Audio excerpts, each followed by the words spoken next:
amezaliwa mwanaume kwenye mji wetu, mumlinde. Nendeni naye huko mjini. Unakuja mjini unawasahau wazee. Kama mambo yako yataenda, unaenda kutoa sadaka.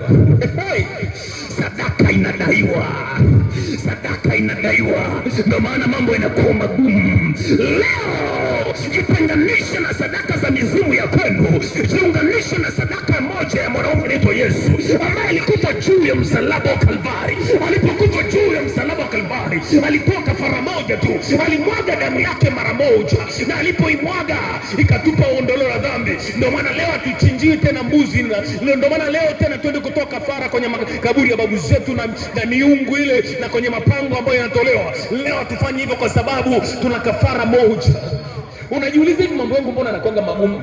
Unakuta binti umekuwa mtu mzima, una elimu au olewi, na ni mzuri, yani unalipa, lakini kuolewa olewi. Wakati unazaliwa, ngoja nikupe siri, bibi yako alienda kukabidhi nywele zako na kitovu chako kwa mizimu. Akaambia leo amezaliwa mwanamke kwetu, tunaomba mumtunze, mleo ni mke wenu.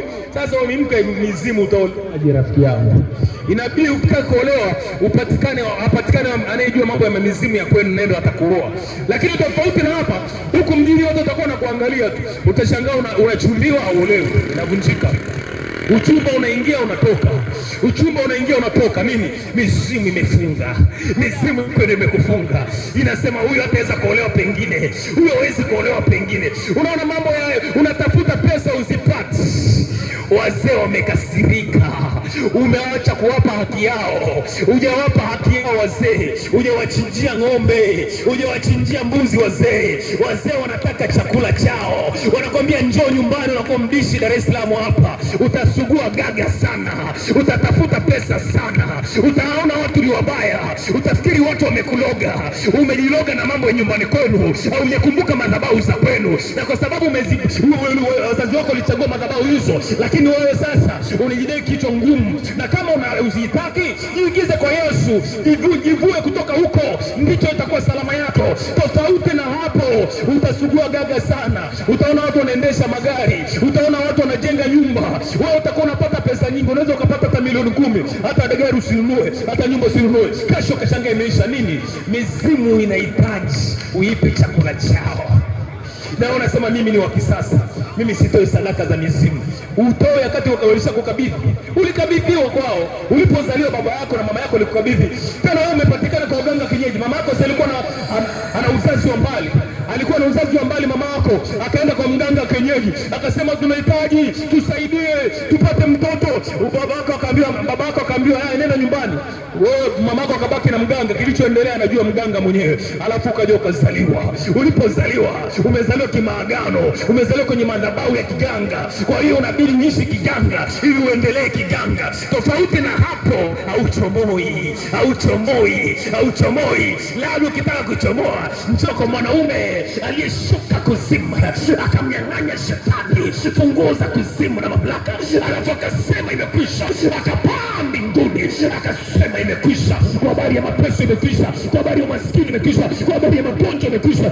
Yuko mwanaume Yesu, anaweza kukuchomoa katika ile eneo, anaweza kuchomoa kwenye ile shimo, anaweza kutoka nje kiringo cha kwenu, anaweza kutoka kwenye madhabahu ya kwenu. Yuko mwanaume mmoja, jina lake ni Yesu, jina lake ni Yesu.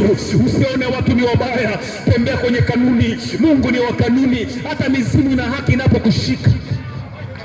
Ndio maana ndoa inakuwa ngumu, ndio maana uchumi wako unakusumbua, kwa sababu haujafuata masharti ya wazee.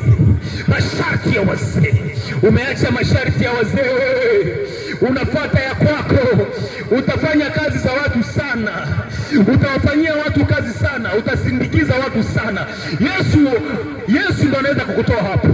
Mizimu haiogopi. Ukiwa Mkristo, ukiwa Muislamu, unafanya swala 5, ukiwa unafunga maombi ya kufunga na kuswali, hakuna kinacho. Mizimu ni agano, umefanya agano mpaka uvunji agano, mkataba kiroho. Mkataba unaishi miaka 400, 400 years, and the covenant in the Bible is 400 years. Ndio maana Mungu alipofanya agano na Abraham, alimwambia uzao wako utaenda utumwani kwa miaka 400, alafu baada ya hapo nitakuja kuokoa. Ilipotimia miaka 400, Mungu alishuka kuja kuokoa wana wa Israeli. Nikuulize wewe sasa, Umezunguka sana na mateso yako kama wana wa Israeli, kwa sababu wana wa Israeli walikuwa wanapigika kule Misri, walikuwa wanapigika, wanafanya kazi. Unafanya kazi ya tembo, unavuna mavuno ya sisimizi. Farao anachukua vitu vyao vyote, anachukua mifugo yao, anawatesa wale wana wa Israeli. Na mimi nataka kukuuliza swali, na wewe dada leo, na urembo wako wote hujaolewa, unajua sababu ni nini? Umeingia kwenye magano na mizimu ya kwenu. Baba yako alikuingiza kwenye mizimu ya kwenu, na hiyo mizimu upeleke kutiisha masharti, kwa sababu masharti, vigezo na masharti lazima kuzingatiwa. Ukitaka ndoa, labda ufunge ndoa ya kimadhabahu. Tofauti na hapo, uko kanisani unasema ni Mkristo mzuri, kumbe unamilikiwa na mizimu. Mungu achanganywe bwana. Wewe Mungu hamna maagano mawili. Unajua unapoenda kanisani, malaika wanapokuja, Roho Mtakatifu anapokuja, Yesu alipokuja, ile mizimu inasimama, inasema sisi tuna agano na yeye. Hili hapa halali. Ulimwengu wa roho uzuriani. Nyie mnafikirije hizi tunasema tunamkemea shetani kwa jina la Yesu? Shetani toka. Jamani, shetani na Mungu hawana uadui. Ngoja niwaambie leo, mtanielewa. Hapo wazungu wanatudanganya vitu vingi sana. Leo nataka muondoke kwenye uongo wa wazungu.